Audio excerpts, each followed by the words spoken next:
Hello guys, welcome back to my channel. At napakaaga ng vlog ko ngayon, 6:15 AM pa lang dito sa UAE. At bakit ako ganito kaaga mag-vlog ngayon? Kasi siningit ko lang sa schedule ko sa araw na to dahil mamaya busy na naman ako. Okay, so ano ba ang pag-uusapan natin sa vlog ngayong araw na to, ngayong umaga? Pag-uusapan lang naman natin yung binili kong MacBook 2010 Unibody. MacBook 2010 Unibody, 13-inch ang screen at 2.4 GHz na Core 2 Duo. Ngayon, bakit ko ba siya binili? Ito ang dahilan kung bakit.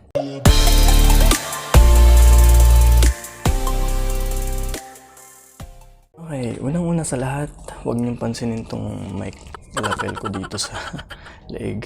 Ang weird. Nakalitaw siya ngayon. Hindi ko alam kung paano ito itatago, kung paano i-clip to. Basta nagpa-function ng maayos yan, okay lang yan. Ngayon, huwag nyo rin pansinin itong bonnet kong violet na hindi naman ata match dito sa kulay ng damit ko. Dahil gusto ko lang mag-bonnet, wala akong ibang pwedeng ilagay sa ulo ko ngayong araw. Okay, diretso tayo dun sa topic natin sa vlog ngayon.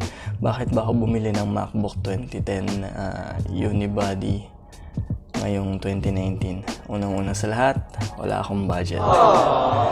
Kaya, actually, naghahanap kami ng girlfriend ko online ng second-hand used laptop para sa school niya, para sa trabaho niya.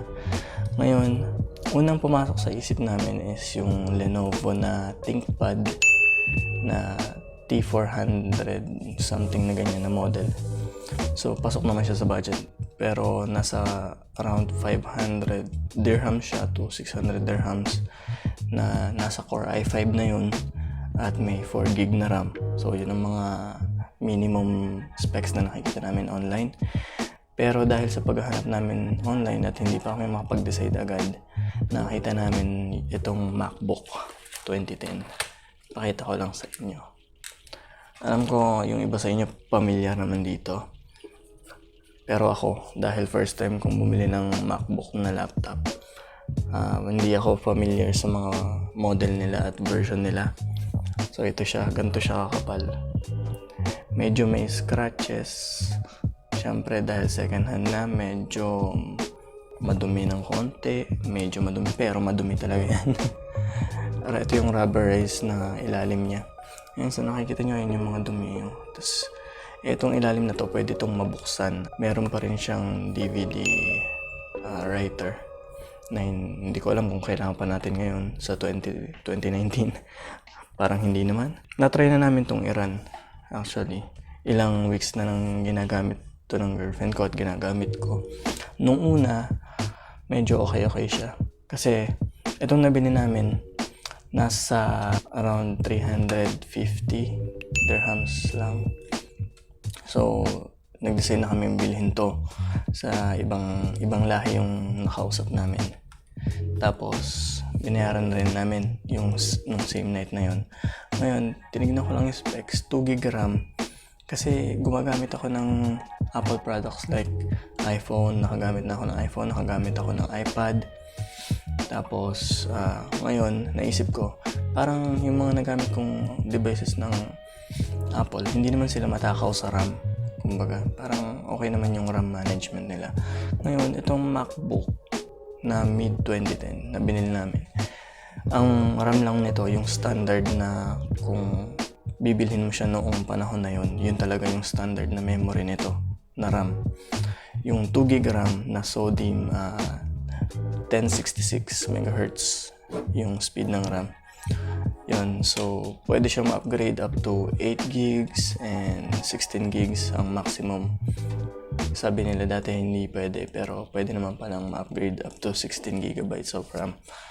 Ngayon, bumili ako ng second hand din na dalawang module ng 2 gigs of RAM.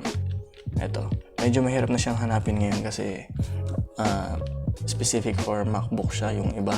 Pero pwede ka naman kumuha ng ibang brand gaya nito na Corsair na hindi siya specific para sa Mac lang. Pero sabi dito, compatible with virtually all major notebook and netbook PCs.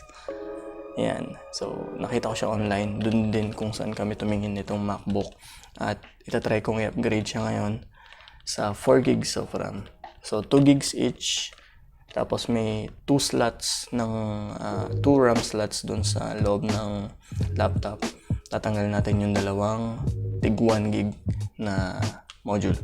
Okay, so sisimulan ko na at papakita ko sa inyo kung paano ko kakalasin tong MacBook at papalitan natin ng bagong RAM. Okay, nahihirapan ako tanggalin tong mga tornilyo na to kasi ganito lang sila kaliliit. Pero meron namang screw para dito, screwdriver.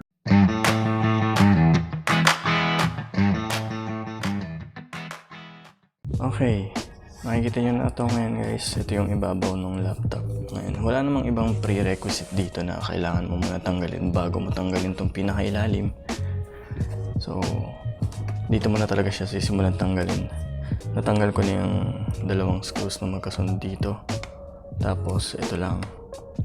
Paalisin ko lang tong 8 screws. Total of 8 screws. Sana hindi siya ma-deform dahil hindi naman screwdriver tong gamit ko. Alam niyong napupudpud ang screw pag hindi screwdriver ang gamit. Ayan, so natanggal ko na ulit yung isa. At tatanggalin ko lang tong buong 4 na screws na to.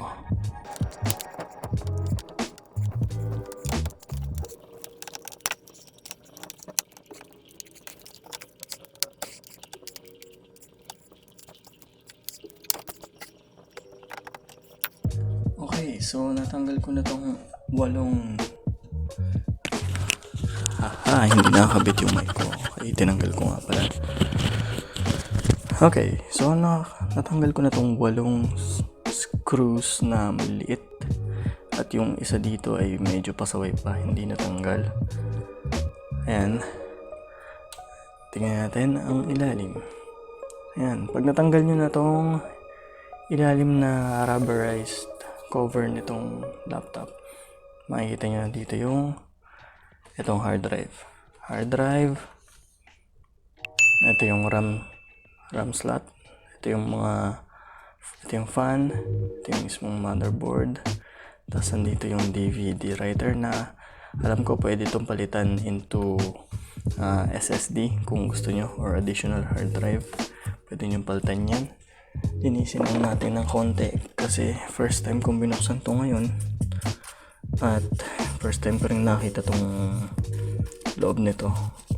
Ngayon guys, kailangan nyo i-maintain ng maayos ang mga laptop nyo. So, kaya hindi naman na-recommended na buksan ang laptop kung hindi naman kayo marunong magbukas dahil baka masira nyo ang laptop nyo. Ngayon, kung may budget naman kayo para magpalinis ng device nyo, so palinis nyo. Importante rin na hindi lang yung system ang malinis, kundi yung pati yung hardware malinis din. Tulad ng fan na pag naalikabukan ay hindi magpa-function ng tama. At napapansin ko sa dami ng laptop na ginamit ko, bumabagal talaga yung buong laptop, yung system, pag ang fan ay malikabok. Linisin ko lang ng konti ito para maaliwalas sa mata dahil hindi talaga ako makapag simula ng ginagawa ko pag marumi ang ginagamit ko. Ayan. Okay. So, pakita ko sa inyo kung nasan yung RAM slot. Nandito. Ito ang papalitan natin ngayon. Itong green na to. Tapos ito yung hard drive. Una natin tatanggalin yung hard drive para mabunot natin yung ribbon sa hard drive, then ma-open natin ma-access natin tong space na to para ma-remove yung RAM. Simulan ko na.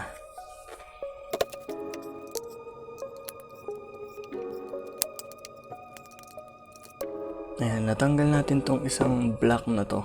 Parang ano lang siya pang hold siya nung hard drive para hindi matanggal basta-basta. Dito siya nakalagay sa pagitan ng RAM slot at saka itong hard drive mismo. So may dalawang screw siya. Pwede nyo yan screw lang to para matanggal. Yan, ganyan lang kasimple. At guys, mag-iingat kayo sa pagbunot nito, dahan-dahan, dahil makikita nyo ito na yung ribbon. ito na yung ribbon ng hard drive. Ngayon, pag nagkamali kayo ng bunot, baka mapuwersa yung ribbon at magkaroon ng sira. So, pwedeng ito lang ang tanggalin nyo. Pag nakita nyo na yung hard drive. Ayan, tanggal ko na yung ribbon. Lagay lang natin dyan. At ito yung hard drive niya na 250 gigabytes lang. Ayan. Wala naman ako masyadong ini-install sa Mac kasi may ibang apps dito sa OS ng Mac version nito na hindi na compatible sa OS version nitong laptop. So, bigyan ko lang kayo ng konting info sa OS nitong laptop na to. Ang pinaka-maximum na compatible na OS dito sa MacBook 2010 Unibody is yung High Sierra. Hanggang dun lang. Nakuha ko to na naka-Sierra na. Ngayon, ang sabi ng Apple hanggang High Sierra lang yung kayang i-handle nitong laptop na to. So, susunod nito yung Mojave na hindi na compatible dito. So, hanggang dun lang talaga. Wala na akong magagawa. Ngayon, accessible na sa atin tong RAM slot. Sa nakikita nyo, meron siyang dalawang parang holder dito. Ngayon, pwede nyo siyang i-move lang pa left and right sabay. Yun, pag narinig nyo yung sound na nag-click at umangat siya ng ganyan, pwede nyo dahan-dahan na bunutin. Yan, para matanggal na yung RAM. At ready na natin siyang palitan. Nung una, hinanap ko online kung anong compatible na RAM sa MacBook na to. So, hindi ako nagkamali sa pinili ko kasi ang nakasulat dito, kaso hindi nyo makikita kasi hindi nagpo-focus. Ang nakasulat dyan is 1GB, 1RX8, PC3 8500S. Ngayon, itong PC3 8500S, ito yung model ng RAM na dapat hahanapin nyo rin na compatible dito. Dahil pag ibang model name to, ibang klaseng RAM din yun. Pwedeng DDR something, DDR3, DDR4, DDR2. So, DDR3 tong RAM na to. Kailangan nyo hanapin yung PC3 8500 na DDR3. Ngayon, nakita ko ngayon na 8500S siya. At nung una nag-alangan akong kunin tong bago kong RAM kasi nakita ko na 8500S. Dahil lang nakita ko sa page ng Apple is 8,500. So, hindi ko alam kung may pagkakaiba ba yun sa letter. Merong F nito, may ibang letter nito. Tsaka, so may E at S na yun lang alam ko na nakita ko na nasa model ng RAM. So, 8500S na din naman siya. So, palagay ko compatible naman sila. So, tatry ko nang alisin tong isa pang RAM. Tingnan natin kung anong tatak nitong isang RAM. Alam niyo mga computer parts, napaka-sensitive nito sa force. Kahit itong RAM na to, magasgasan tong mga gold na lines na to, itong mga parang conductors na to, hindi na siya gagana. So, kailangan huwag niyong masyadong hawakan yan. Alam ko nire-recommend ng iba na linisin to using eraser. Na-try ko naman din yun sa dating mga PC na pinapalitan ko ng RAM. So, okay naman sila. Okay pa rin hanggang ngayon. So, palagay ko effective naman. Yan. So, ito 1GB RAM din. Hynix naman siya. Nagamit ko na rin tong RAM na to dati sa laptop ko. Ito, yung nauna, made in China. Product of China. Itong Hynix Korea, alam ko.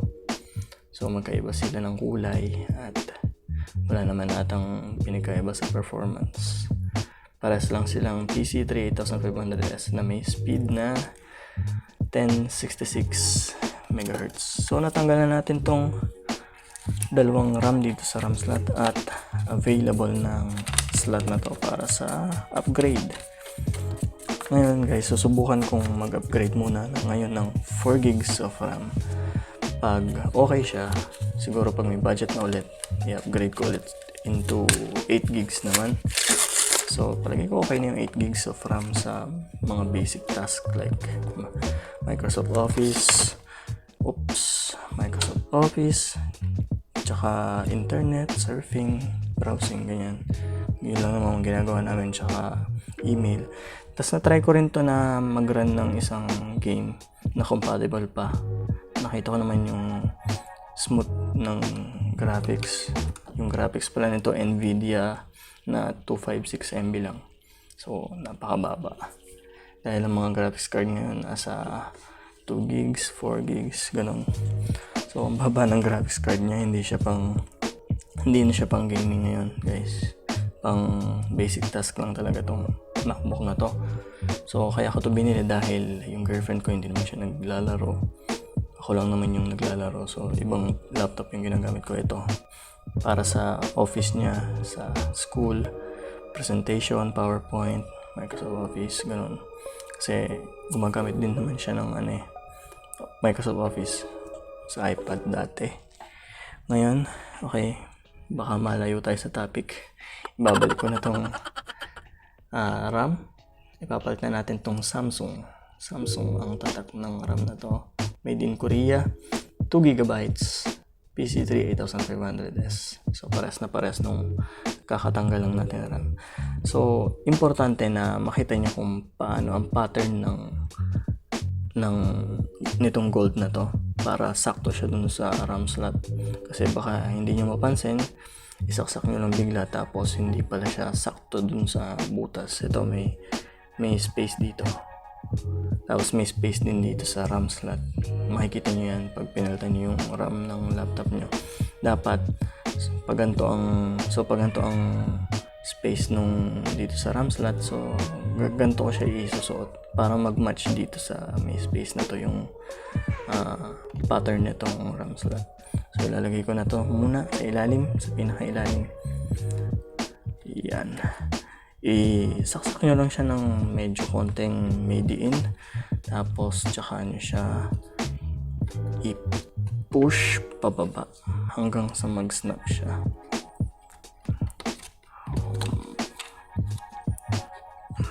Medyo mahirap pero kakayanin. Boom! Yun. Nag-snap na siya. Dahan-dahan nyo lang siya i-push pababa. Yan. Dahan-dahan nyo lang siya i-push pababa hanggang sa mag-snap siya. Yan. Ingatan nyo lang ng mabuti. Talagang delicate tong mga gantong parts. At kung ayaw nyo bumili ng panibagong parts, kailangan doble ingat tayo. Ayan. So sa nakikita wala naman siyang damage at parang bagong-bago pa. Brand new. Fresh na fresh pa tong RAM na to. Malalaman natin kung gagana siya at magpa-function para sa laptop natin. Ilalagay ko na itong last. Buti pa to 2 slot. Yung laptop ko na Dell, 1 slot lang siya. Tapos upgradable up to 8 GB lang. Ito 2 slot na. Medyo mahirap. Yan. Okay. Nag-snap na siya. Malalaman nyo naman na may mali pag may mga natatanggal dito. Like ng mga nakatornilyo naman tong holder na to. Ngayon pag umaangat-angat yan, siguraduhin yung higpitan tong mga screws na to. Kasi mahirap na nakaangat yan. Tapos secure nyo, double check nyo kung talagang nakasaksak yung RAM dun sa slot. Para naman hindi na kayo mag-open ulit. Ngayon babalik na natin tong hard drive. Itong hard drive na to, papalitan ko rin to someday, soon. Pag may budget na ulit, siguro papalitan ko ng SSD na siguro 256 GB din or 512 na SSD pag may budget. Tapos ito, gagawin ko tong hard drive. Ito yung SSD dito. Para dito natin install yung operating system para mabilis lalo. Tapos dito yung mga files natin, storage. Kasi hindi na naman natin kailangan to ngayon sa panahon ngayon. Itong DVD writer. Okay, so babalik ko na tong hard drive. Ingat lang din tayo sa pagbabalik ng hard drive kasi andito ang ating system at mga files. Kung ayaw nyo mabura, doble ingat. At saka meron pala siyang parang dito, yung nakaangat na screw. Mukhang screw siya, bakal holder na papasok siya dito sa magkabilang side na to. Ito nakikita nyo itong kulay na to. Diyan siya papasok yung bakal. So, kailangan nyo i-insert yan dyan para sumakto ng maayos.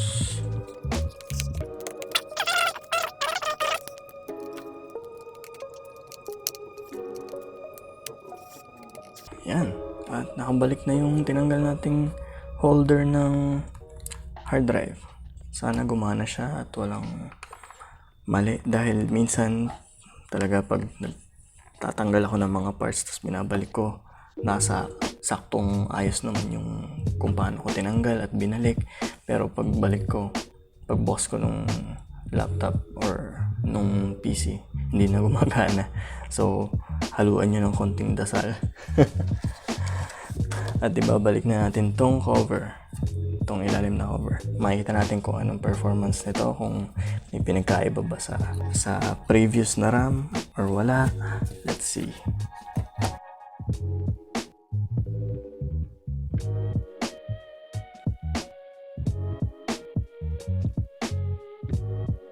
Ayan guys, tapos ko nang i-screw tong 8 screw ulit pabalik para malagay ko na yung cover.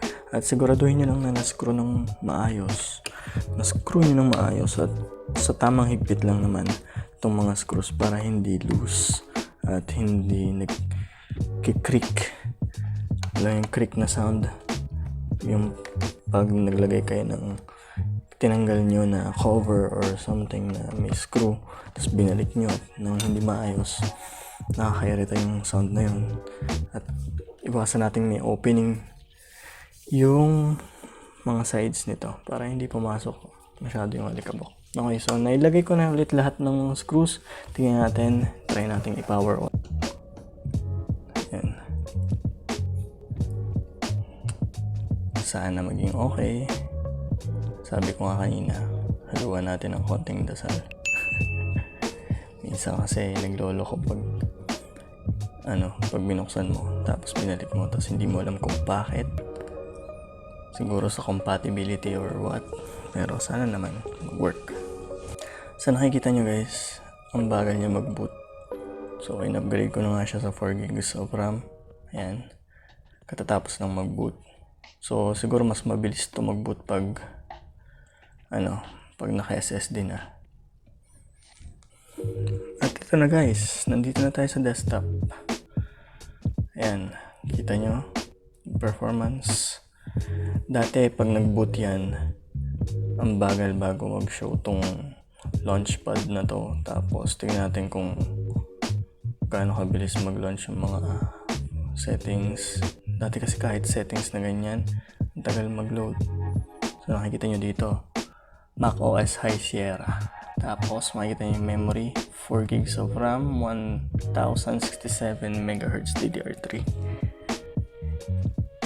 Tingnan natin, confirm natin. Ayan.